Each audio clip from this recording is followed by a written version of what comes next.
Hello friends, മറ്റൊരു വീഡിയോയിലേക്ക് സ്വാഗതം. ഇന്നിവിടെ പറയാൻ പോകുന്നത് കിച്ചൺ വേസ്റ്റിനെ എങ്ങനെ എളുപ്പത്തിൽ കമ്പോസ്റ്റ് ആക്കാമെന്നുള്ളതാണ്. ഞാൻ പറമ്പ് മുഴുവൻ ഇങ്ങനെ ചെറിയ ചെറിയ കുഴികൾ കുഴിച്ചിട്ട് കിട്ടുന്ന വേസ്റ്റൊക്കെ ഇതിനകത്തേക്ക് ഇടുകയാണ് പതിവ്.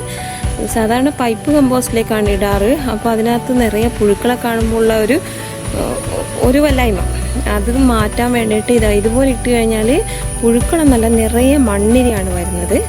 നല്ല ഒന്നാം തരം കമ്പോസ്റ്റ് വളരെ എളുപ്പത്തിൽ റെഡിയാവും. ഇന്നത്തെ വേസ്റ്റൊക്കെ ഇട്ടിട്ടുണ്ട്.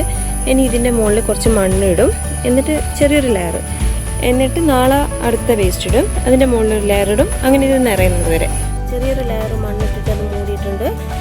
ഇതുപോലെ കഴിഞ്ഞ ആഴ്ച ഞാൻ ചെയ്ത ഒരു കമ്പോസ്റ്റ് കുഴി കാണിച്ചു തരാം. കുഴിയല്ലാതെ മൂടി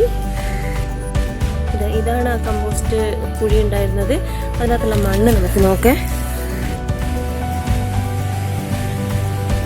നിറയെ മണ്ണിരയൊക്കെ ആയിട്ട് നല്ലൊരു വളമായി മാറിയിരിക്കുകയാണ് ഇത്. ഇതുപോലൊരു 3-4 കുഴികളുണ്ട് ഞാൻ കുഴിച്ച് വെച്ചത്. അതൊക്കെ മൂടിയിട്ടാണുള്ളത്. അപ്പോൾ ഇതിനകത്തുള്ള മണ്ണെടുത്തിട്ട് ചട്ടികളിൽ നിറയ്ക്കാനും അല്ലെങ്കിൽ ചെടിൻ്റെ താഴെ ഇടാനൊക്കെ നല്ലതാണ്.